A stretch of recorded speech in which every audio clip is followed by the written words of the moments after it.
En los titulares, aquellos que tenían que ver con lo económico, a través de su más reciente balance, el Banco Central de Venezuela reportó una inflación de 8,7% para septiembre. Es un aumento de 1,3 puntos frente a los resultados del mes anterior, del mes de agosto, que era de 7,4.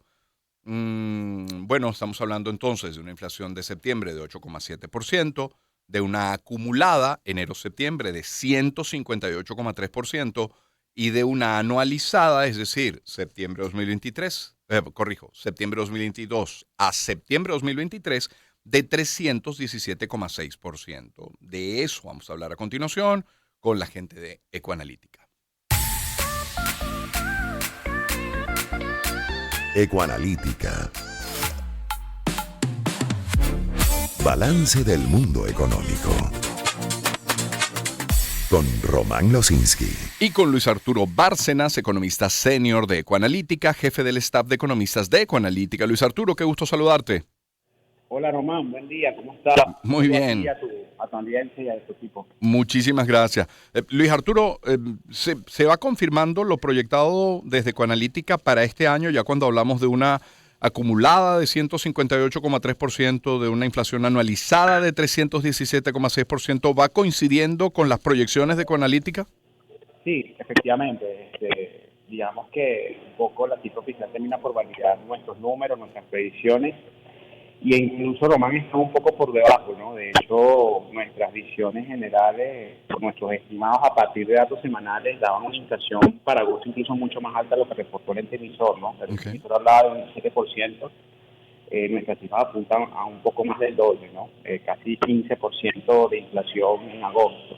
Eso tiene que ver mucho con lo que vimos en materia cambiaria, esa presión que de manera recurrente mostró el tipo de cambio entre julio y agosto. En un momento en donde, digamos, los venezolanos volvimos a presenciar ese entorno donde al Ejecutivo se le hacía más difícil intervenir, donde por un momento dado también el gasto del Ejecutivo en bolívares comenzó a incrementarse, ¿no? Y es esa lucha, Román, que siempre vive el Ejecutivo, ¿no? Ese trade-off entre tratar de impulsar o tratar de afianzar la recuperación económica del país, pero exclusivamente contando con su gasto. Sí. Pero al mismo tiempo tratando de frenar una presión inflacionaria que no para, que sigue reflejando lamentablemente el malestar del venezolano frente a su activo más directo, que es el oliva. Y bueno, esto termina por confirmar que Venezuela no ha salido de la distorsión de precios en la cual ya está inmersa por más de 5 o 6 años. Y esto apunta que, bueno, volveremos a cerrar el año como nuestras predicciones apuntaban, con una inflación anual de 3 cifras, unos precios que en promedio probablemente se multipliquen por 4 respecto al año pasado. Y lo más dramático, lo que siempre he dicho aquí, y en otro espacio, es el tema de que esta inflación esconde una mayor inflación de alimentos, del rubro de alimentos, de los servicios básicos, de los servicios de educación, de rubros que son sensibles para la población, y lamentablemente eso empeora en una forma importante las predicciones incluso de recuperación que veíamos para este año, que ya lamentablemente no va a ser una recuperación económica como veíamos al inicio del año. Claro, hablas de gasto del Ejecutivo.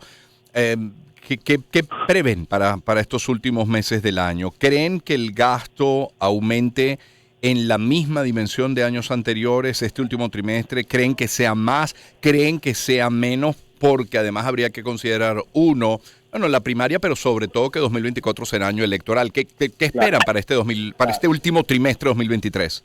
Sí, Roma, y sobre todo también porque, más allá de lo que tú dices, hay algo que yo siempre digo que el gobierno también ha solicitado varios meses de no gastar, ¿no? Hasta julio prácticamente.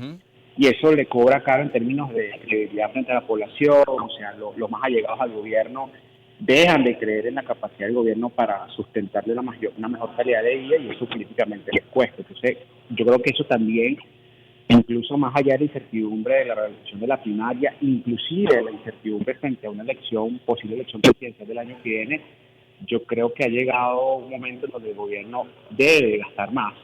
Okay, no sabemos si exactamente va a ser más que el año anterior, al menos en lo que queda de año. Okay.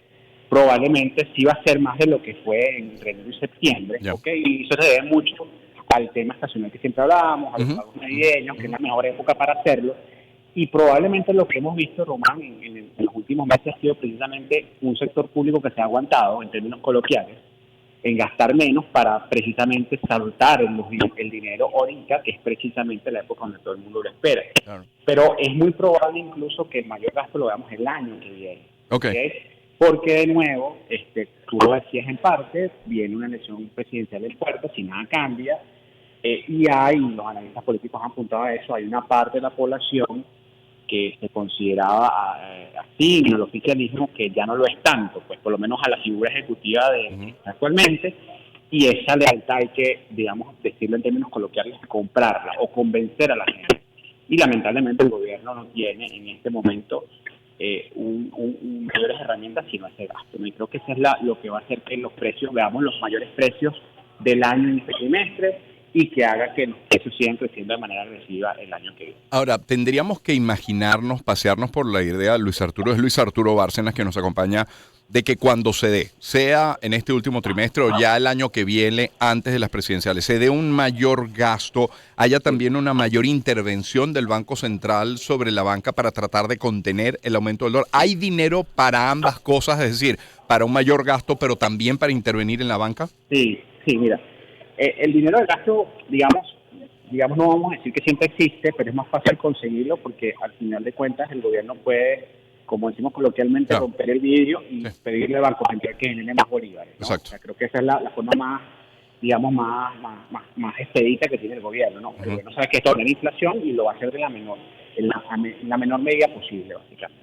Yo creo que aquí el punto, y bien tú lo apuntas, es hasta qué punto, la redundancia, el gobierno puede intervenir a fin de tratar de licuar parte de esos bolívares que el año que viene se prevé circulen en mayor medida, ¿no?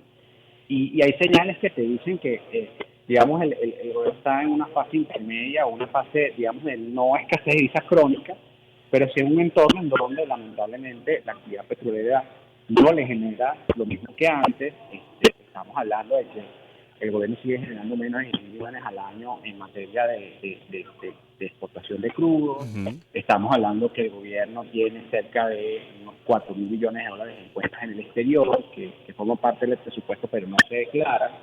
Y tenemos una recaudación vía tributos por el CENIAT, que ya supera los 3.500 millones de dólares. Eso ciertamente suma, pero hay que ver hasta qué punto el año que viene, hasta qué punto los agregados, la cantidad de dinero aumenta a un nivel tal que haga que el gobierno tenga que intervenir por una cifra, más de 300 millones de dólares al mes, que es un poco el promedio que hemos visto este año, ¿no? O sea, si hablamos de que el gobierno tiene que inyectar 300 millones al mes el año que viene, un poco más, estamos hablando que estaría inyectando cerca de 4.000 o 5.000 millones solamente para aguantar la crecida del tipo de cambio. Entonces aquí hay que ver hasta qué punto, con la necesidad que tiene la economía, con lo que va a inyectar el gobierno en materia fiscal, eso será suficiente para aguantar el tipo de cambio. Probablemente a ratos sí, a ratos no. Obviamente hay una valorización que coayuda, hay unos 4.000 millones en efectivo en la economía que ayudan, pero no descarto que en los próximos meses veamos una situación en donde se dan tensiones cambiarias repentinas, porque en un momento el gobierno puede verse afectado por lo que ocurre en materia petrolera, por la falta de recursos en divisas, ¿no? Por lo que sería una gran ayuda para el gobierno, pero para el país, para la economía del país, que se pudiera lograr alcanzar algún acuerdo que permita algún tipo de flexibilización, ¿eh? Claro, por supuesto. O sea, yo creo que más allá de la discusión que ha habido o la que ha dejado de haber, porque yo soy muy pro a que el tema de sanciones o las restricciones que enfrenta el Ejecutivo hay que volverlas a discutir, hay que volverlas a revisar, pero creo que todos nos hemos dado cuenta, oficiales como no oficiales o miembros del sector público, nos hemos dado cuenta de que las sanciones nos han generado un costo importantísimo y el no acceso a un mercado internacional, el enfrentar un descuento importante a la hora de que vendemos nuestro crudo en mercados internacionales, el hecho de que ahora tenemos que competir con Rusia en Asia por colocar nuestro crudo en Rusia, nos pone en una situación bastante delicada en términos de la estabilidad cambiaria que podemos proponer. Claro. Obviamente, Román, hay un tema de credibilidad que tú no puedes cambiar.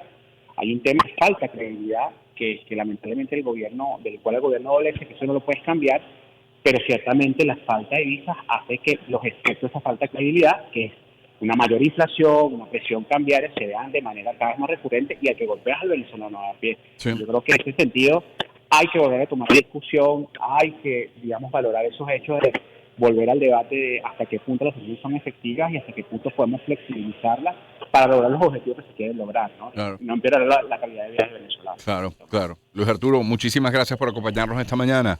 Vale, gracias, abrazo. Un feliz día, que estés muy bien. Luis Arturo Bárcenas, economista senior de Ecoanalítica, jefe del staff de economistas de la firma de Ecoanalítica.